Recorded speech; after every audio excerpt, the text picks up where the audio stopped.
할렐루야. 하나님께 영광 박수 올립니다. 우리 저희님은 서로 바라보기 유사합니다. 성령이 우리와 같이 계십니다. 성령님 우리와 같이 계십니다. 예수 안에서 날마다 좋은 일이 일어납니다. 예수 안에서 날마다 좋은 일이 일어납니다. 오른손을 가슴에 하고 나는 행복한 사람입니다. 난 행복한 사람입니다. 나는 복받은 사람입니다. 난 복받은 사람입니다. 믿음대로 될지어다. 아멘. 선생님이 학생들에게 물었습니다. 얼음이 녹으면 어떻게 되나요? 어떻게 되나요? 다 물이 된다고 대답을 했습니다. 선생님은 그런 대답을 원한 것이 아니었습니다. 선생님이 기대했던 대답은 얼음이 녹으면 봄이 옵니다. 였습니다. 봄이 오면 얼음이 녹기 시작합니다. 얼어붙었던 대지가 서서히 녹으면서 새 생명이 싹트게 됩니다. 생명은 땅속에서 죽음이라는 과정을 통해서 새롭게 생겨납니다. 그래서 봄은 욕설의 계절이라고 이야기합니다. 예수님의 십자가의 죽으심은 하나의 욕설이었습니다. 생명을 내던졌습니다. 영원히 죽으실 줄 알았습니다. 그런데 3일 만에 무덤의 문을 열고 사망과 죽음의 권세를 깨뜨리고 부활하셨습니다. 이게 기독교 역설이에요. 이게 성경의 역설입니다. 제가 지난주에 역설이라고 하는 책을 보았는데요. 그 책에 몇 가지 우리에게 질문을 던집니다. 모순을 받아들이고 진정한 인간다운 길을 걸을 때 거기 위해서 예수님과 만난다. 여러분, 모순이 많아요. 성경에는 역설과 모순이 수없이 많습니다. 그걸 믿음으로 받아들일 때에 주님을 만난다는 거예요. 내가 믿는 바를 실천으로 증명해 보이기를 추구해왔던 인생의 통찰. 세 번째로 우리의 삶은 역설로 채워야 된다. 성경은요 다 모순이고 역설이고 그 모순과 역설 가운데 일어나는 기적의 사건들로 가득 차 있습니다. 여러분, 산상수훈을 보십시오. 예수님께서 말씀했던 8가지 복이 다 모순입니다. 역설입니다. 자, 마태복음 5장 3절입니다. 한번 읽어볼까요? 시작. 심령이 가난한 자는 복이 있나니 천국이 저희 것이며. 아멘. 뭐가 복이라고요? 가난한 게 복이래요. 가난한 자는 복이 있다. 여러분, 이게 뭐예요? 이게 역설입니다. 원래는 뭐라고 그래야 돼요? 부자가 복이라고 그래야 돼요. 재산이 많아야 복이라고 그래요. 근데 성경은 반대입니다. 가난한 자는 복이 있나니. 이 역설이거든요. 근데 그런 사람들에게 천국이 주어진다고 말씀합니다. 자, 그 다음에 4절 보겠어요. 애통하는 자는 복이 있나니. 웃어야 복이고 기뻐하고 즐거워야 복인 줄 알았는데 애통하는 자가 복이 있대요. 땅을 치고 가슴을 치는 자가 복이 있대요. 어떤 복이냐? 하나님의 위로가 그에게 주어진다는 거예요. 이게 역설이거든요. 잘 이해가 안 되잖아요. 자, 마태복음 5장 10절도 마찬가지예요. 의를 위하여 핍박을 받는 자는 복이 있나니. 등 따시고 배부르고 그게 복인 줄 알았는데 의를 위해서 핍박을 받는 자가 복이 있다. 고난당하는 게 복이라는 거예요. 엄청난 모순이고 역설입니다. 여기에서 성경의 역설과 모순과 우리 인간의 세상의 지혜와 충돌이 되는 거예요. 부딪힙니다. 예수님을 주인 삼고 예수를 구주로 모시고 섬겨 사는 성도라면 내 인생의 삶 가운데 이게 부딪히는 거예요. 그러다 보니까 교회 나왔다가 교회 안 나오는 거예요. 믿음 생활했다 믿음 버리는 거예요. 그래서 오늘 수많은 사람들이 모순과 역설에 여러분 진리에 걸려서 넘어지는 겁니다. 이런 유대인들은요, 십자가가 무능력한 것이라고 생각해서 넘어졌어요. 헬라인들은 십자가가 어리석다는 거예요. 그래서 넘어졌어요. 현대인들은 뭐라 그럽니까? 십자가는 내게 아무 도움이 없다. 나한테 유익한 것이 아무것도 없다고. 그래서 십자가 때문에 걸려서 넘어지고 교회 떠나고 예수 버리는 거예요. 충분히 이해가 됩니다. 왜냐하면 현실의 눈으로 보면 그것이 사실이기 때문입니다. 십자가는 어리석습니다. 십자가는 무능합니다. 사람들이 걸려 넘어지는 것이 당연하다고 생각합니다. 살아가는 데 나에게 아무런 도움이 없다고 생각합니다. 당연하지요. 문제는 저와 여러분입니다. 다른 사람 말고 내 자신을 살펴보시기 바랍니다. 난 어떠합니까? 힘들고 어렵다고 스스로 모순과 역설의 삶을 포기하거나 피하지는 않으셨나요? 역설을 포기하고 세상의 지혜와 경험으로 살아간다면 믿음의 역사는, 성경의 기적은 결단코 일어날 수 없습니다. 바울은 이런 역설적인 신비의 역설적 모순을 깨달은 사람이에요. 그래서 고린도서 6장 9절에 이렇게 말씀합니다. 먼저 한번 읽겠습니다. 시작. 무명한 자 같으나 유명한 자여. 무명한 자 같다고 생각했는데 유명한 자가 됐다는 거죠. 그 다음에 죽은 자 같으나 보라 우리가 살고. 죽은 자인 줄 알았는데 보니까 살아난 거예요. 징계를 받는 자 같으나 죽임을 당하지 아니하고. 징계와 저주를 받은 자인 줄 알았는데 아니라는 거죠. 근심하는 자 같으나 항상 기뻐하고. 근심하는 것 같았지만 역설을 통해서 기뻐하고 즐거워했다는 거죠. 가난한 자 같으나 많은 사람을 부유하게 하고. 정말 가난한 자 같았어요. 자비랑 선교 사이였어요. 그런데 사역하다 보니까 그가 전한 복음이, 그가 전한 예수가 수많은 사람들을 부유한 자로 만든 것입니다. 아무것도 없는 자 같으나 모든 것을 가진 자로다. 그래서 나는 빈털털인 줄 알았더니 나중에 알고 보니까 엄청난 것을 가진 자가 됐어요. 여러분 140년의 기독교가 우리 한국에 들어왔을 때 어땠습니까? 정말 가난했잖아요. 모질었잖아요. 가진 것이 아무것도 없었잖아요.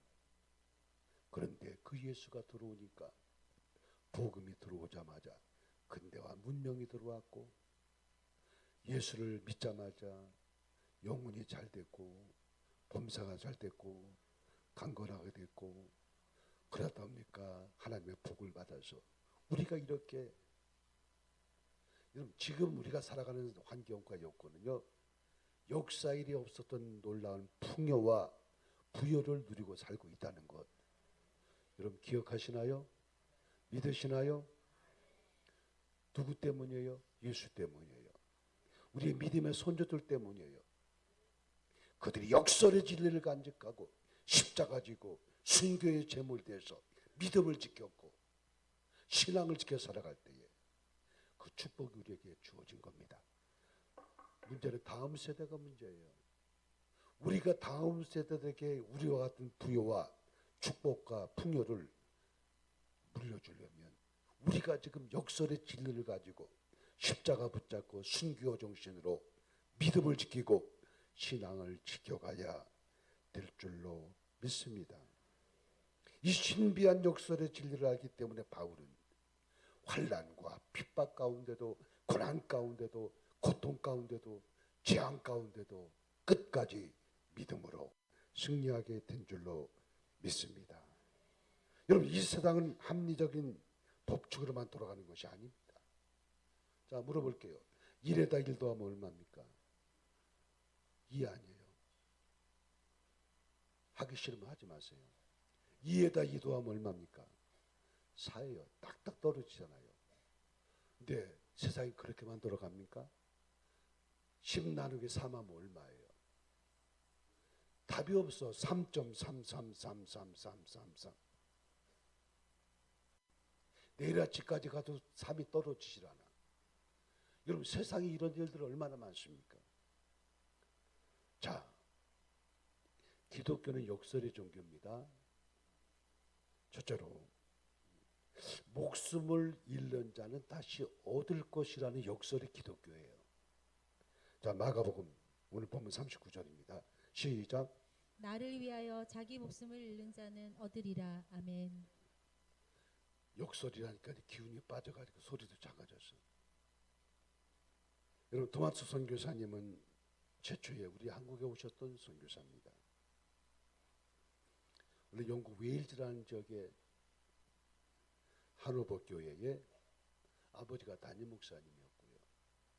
담임 목사님 아들이었습니다.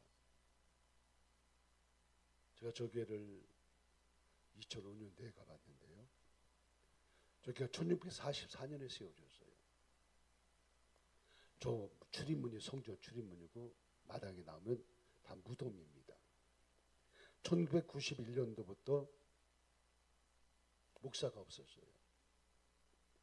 제가 갔을 때 물어보니까 교인이 5명 있다고 그럽니다. 멀리서 목사님이 일주일에 한 번씩 오셔가지고 예배를 인도하고 돌아갑니다. 노인들만 5명이 남아있어요. 도마스 선교사님이 중국에 들어와서 성경을 번역해가지고 대동강에 제 나라 소문호를 타고 입국합니다. 그때 우리나라 대원군의 세국정책 때문에 일국인들을 받아들이지 않았어요. 배가 도착하자마자 전부 다 칼로 목을 잘라 죽였어요. 그때 토마스 목사님을 목벤 사람이 박충건이라는 사람입니다. 목을 잘랐어요. 그의 고백 이렇게 씁니다.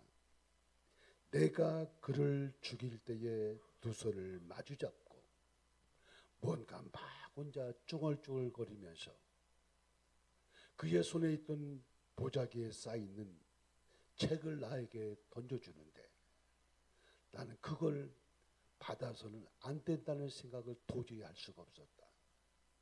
그의 눈에서 비춰드는 불꽃이 나로 말미암아 그 책을 받을 수밖에 없게 만들었다.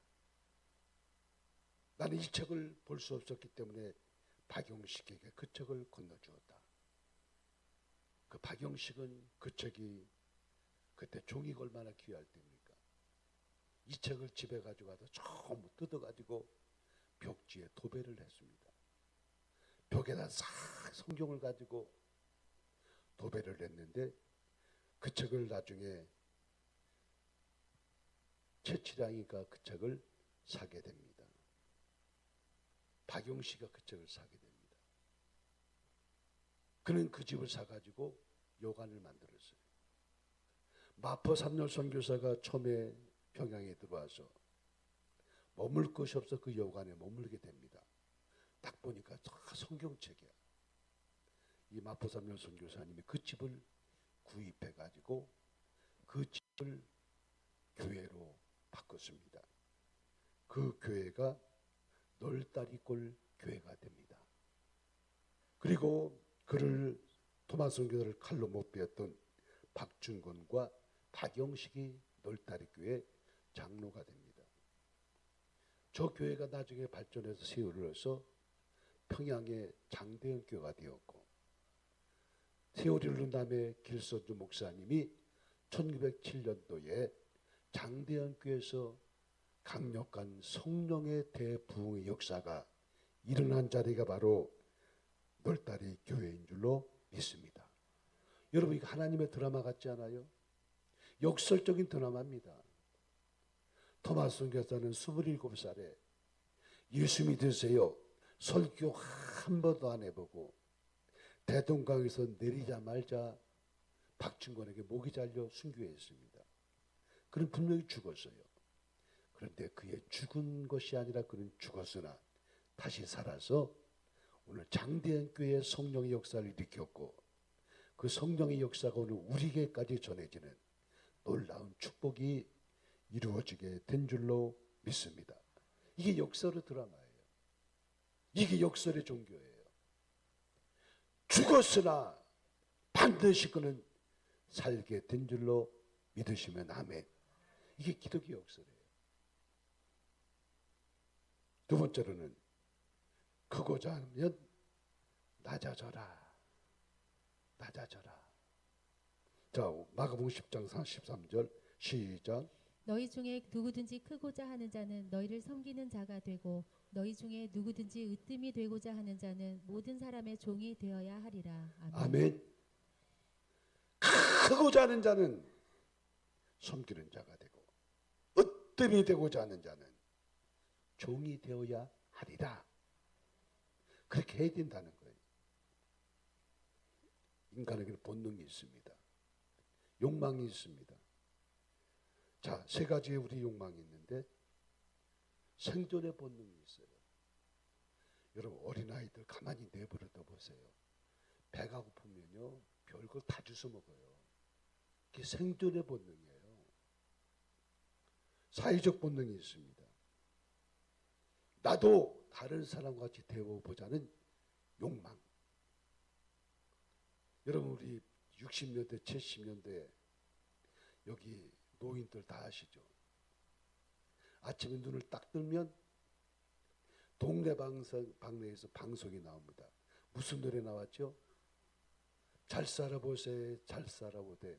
우리도 한번 잘 살아보세. 그래가지고 이렇게 잘 사는 거예요. 사회적 본능이라고 그래요. 그 다음에 정치적인 본능. 그렇게 욕을 먹어도 국회의원 되겠다는 거예요. 그렇게 잘못해놓고도 떳떳하게 국회의원 당선만 되면 된다는 거예요. 이게 정치적인 본능입니다. 다스리고 지배하고자 하는 욕망, 이게 다 있어요. 누구든지 다 으뜸이 되고자 해요. 다 머리가 되고자 해요. 여러분 우리 성경에는요 역설이 진리입니다. 우리 한일교인들은 삼척에 안 가기를 바랍니다. 강릉은 가도 괜찮은데 삼척 가면 안 돼. 따라합시다. 아는 척, 가진 척, 잘난 척. 이게 삼척이야. 삼척에 처갓집 있으면 갔다 오세요. 그러나 믿음 안에서는요 절대로 아는 척하면 안 돼. 가진 척하면 안 돼. 잘난 척하면 안 돼. 모순에서 벗어나기 때문에 으뜸이 되고자 하는 자는 종이 되어야 하리라. 미국의 한 대학교에서요 거린저 대학교의 기숙사에 선착순대로 방을 배정합니다. 빨리 오면 제일 좋은 방을 가져요. 근데 어느 학생이요 제일 먼저 왔는데 교수님 저는요 문 입구에 계단 밑에 가장 시끄러운 방을 주십시오. 이렇게 얘기하는 거예요. 그 사실을 총장이 보고받고 깜짝 놀랐어요. 세상에 이런 법이 없었다는 거죠. 총장이 너무 이상해서 그 학생 이름을 노트에다 적어놨어요. 그 학생이 15년 후에 그 대학의 총장이 된 줄로 믿습니다. 이 역설 아닌가요? 이게 모순 아닌가요? 존혜성 교수라고 있습니다. 섬기는 부모가 자녀를 큰 사람으로 키운다. 이 책 저자입니다. 이분이 굉장히 믿음이 좋은 권사님인데요. 미국 가서 유학을 하고 미국에서 교수를 하는데 자녀들이 많이 못 나고 6남매를 낳았어요. 6남매 모두가 다 명문대학을 다니고 이분이 가정 원칙이 있습니다. 낮아져라. 섬기는 자가 되라. 어디 가서 삼척하지 말라. 그리고 종이 되라. 이게 늘 이 존혜성 교수의 가정 교육이야. 절대로 섬기는 자가 되라. 삼척하지 마라. 그리고 섬기는 자가 되라. 이게 늘 이 권사님의 가정 교육의 원칙이었어요. 미국 역사상 미국 교육부에서 모범 가정상을 받은 한국의 최초인이 된 겁니다. 여러분, 우리가 항상 낮은 자로서 섬기는 자로서 살아갈 수 있게 되시기를 주의 이름으로 축복합니다. 그렇게 할 때 주님이 높여주시게 될 줄로 믿습니다. 높이는 자는 하나님이십니다. 사랑하는 여러분, 남이 알아주지 않을지라도 때로는 멸시와 조롱과 천대를 받아도 낮은 곳에서 굳은 일을 하면서 섬기는 일꾼들이 우리 교회에 많아지기를 축복합니다. 그럴 때 하나님 우리 교회를 통해서 큰 영광을 받아주실 줄로 믿습니다. 마지막입니다. 받는 자보다 주는 자가 복된다는 역설입니다. 자, 사도행전 20장 35절 다 같이 시작. 주는 것이 받는 것보다 복이 있다 하심을 기억하여야 할지니라. 아멘. 주는 게 복이에요? 받는 게 복이에요? 원래 받는 게 복이잖아요. 세상 진리는.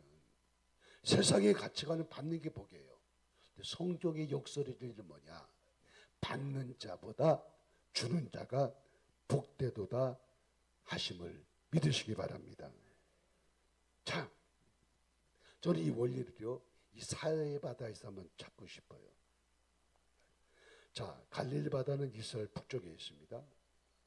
그 북쪽에는, 여기는 사진 안 나오지만 그 헬몬산이 있습니다. 헬몬산 아시죠? 헬몬산이 얼마나 높은가 하면 2880m입니다. 우리나라 백두산보다 높습니다. 그러니까 거기는 늘 눈이 만년설이 있어요. 만년설. 눈이 녹질 않아. 거기서 흐르는 눈 녹음과 물이 모인 곳이 갈릴리 바다입니다. 갈릴리 바다는 그물을 그냥 두지 않아요. 또 남쪽으로 흘러보냅니다. 그러니까 위에서는 헬몬산에서 물이 내려오고 갈릴리 바다 밑에는 사해 바다는 물을 계속 내려보내요. 그러니까 갈릴리 바다에 고기가 많은 거예요. 예수님의 제자 가운데 누가 많아요? 어부가 많잖아요. 이 갈릴리 출신이에요. 다.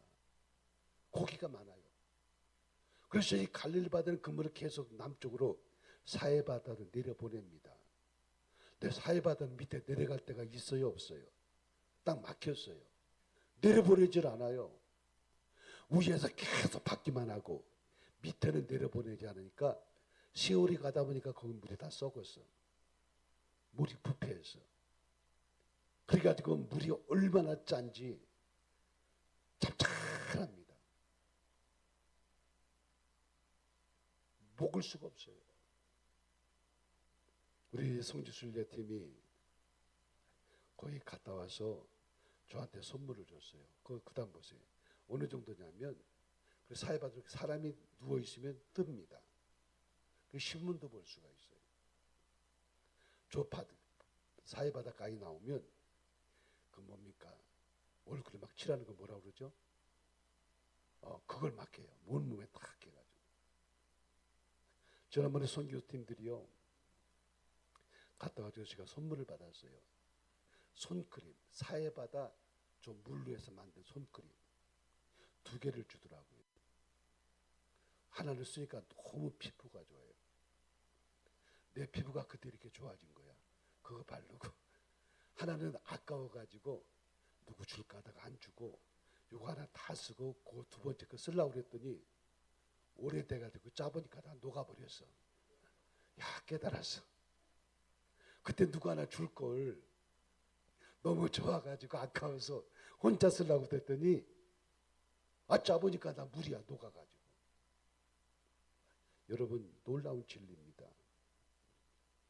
우리는 지금까지 하나님의 축복으로 물질을 받았습니다. 건강도 받았습니다. 은혜도 받았습니다. 아멘. 무조건 크게 하세요. 축복도 받았습니다. 근데 그게 내가 간직하고 있으면 안 되는 거예요. 또 갈릴리 바다처럼 자꾸만 나눠주고 베풀어주고 구제도 하고 아까보다 하면 확실히 작아져서 선교도 하고 대접도 하고 그럴 때 우리에게는 늘 풍성하게 되는 거예요. 근데 사해바다처럼 받기만 하고 아까워서 덜덜덜 떨고 안 주면 다 썩어버리는 거예요. 다 버리는 거예요. 내가 얼마나 후회했나 몰라. 그 손그림 2개를 아까워서 하나 보관했다가 나중에 못 썼다니까 다 버렸다니까요. 계속 짜득이 녹아가지고 물밖에 안 나오더라고요. 아유 진짜 엘피스 찬양대 하나 줄 걸. 땅을 치고 후회했다니까요. 여러분 내게 주어진 것들을 감사하는 마음으로 또 나도 베풀고 나눌 때 우리에게 풍성한 역사가 주어지게 될 줄로 믿으시기 바랍니다. 사해바다와 갈릴리 바다는 놀라운 교훈을 주는 거예요. 얼마나 진리가 있습니까? 사해바다는 줄지를 몰라요. 계속 받기만 해. 다 썩어버리는 거예요. 자, 누가복음 3장 31절입니다. 다 같이 시작. 남에게 대접을 받고자 하는 대로 너희도 남을 대접하라. 아멘. 믿습니까? 요동들 안 믿는데 믿습니까? 대접을 받고자 하는데 너희도 남을 대접하라. 한동안 우리가 떡 대접하고 커피 대접하더니 대접하는 사람이 없네. 내가 배가 고파가지고. 그래서 우리 단기 선교, 우리 카페 이익금은 다 단기 선교로 들어갑니다. 우리가 4년 만에 올해 처음으로 단기 선교 출발하는데 커피 좀 많이 대접해 주세요. 자, 다음 주에 제가 대접하겠습니다. 우리가 말씀을 듣고 아멘으로 끝나면 안 됩니다. 따라서 말씀을 읽고 말씀을 듣고 지키는 자가 복이 있느니라. 아멘. 할렐루야. 다음 주에 제가 대접할게요. 그 다음 주에는 장로님 때 빨리 자원하세요. 자원 안 하면 마지막에 내가 이름을 올릴 거야, 주보에다. 그 다음에 안수입사님들 올리세요. 1년 다 떡 대접받고 식사 대접받고 커피 대접받으면서 이 단기 선교 후원금인데 한 번쯤 대접해도 기분 좋은 일 아닙니까? 복 받을 일 아닙니까? 그래서 이제 다음 주에 내가 대접하고 왜? 이 말씀을 실천해야 되니까. 그 다음 주부터 장로님들 할 거예요. 그 다음 주에 안수집사님 할 거예요. 하여튼 8월 단기선 출발할 때까지 계속 매주일마다 단기선교를 위해서 커피 접대. 여러분 15만 원이면 되는데 스타벅스 가면 커피 15잔밖에 안 돼. 우리 교회니까 15만 원과 100명이 먹지. 대접을 받고자 하는 자는 대접하라고 주님 말씀합니다. 이게 역설입니다. 역설. 사랑하는 기독교는 역설의 종교입니다. 우리는 역설의 신앙을 갖고 살아갑니다. 우리 인생도 하나님의 역설이 아니고는 설명할 수 없는 신비한 일들이 얼마나 많습니까? 전 목회하면서 수많은 역설을 체험했습니다. 역설을 경험했습니다. 눈에 보이는 가치관을 버리고 역설의 신앙으로 하나님의 기적 같은 역사가 우리의 삶 가운데 일어날 수 있게 되시기를 주의 이름으로 축원합니다. 축원합니다.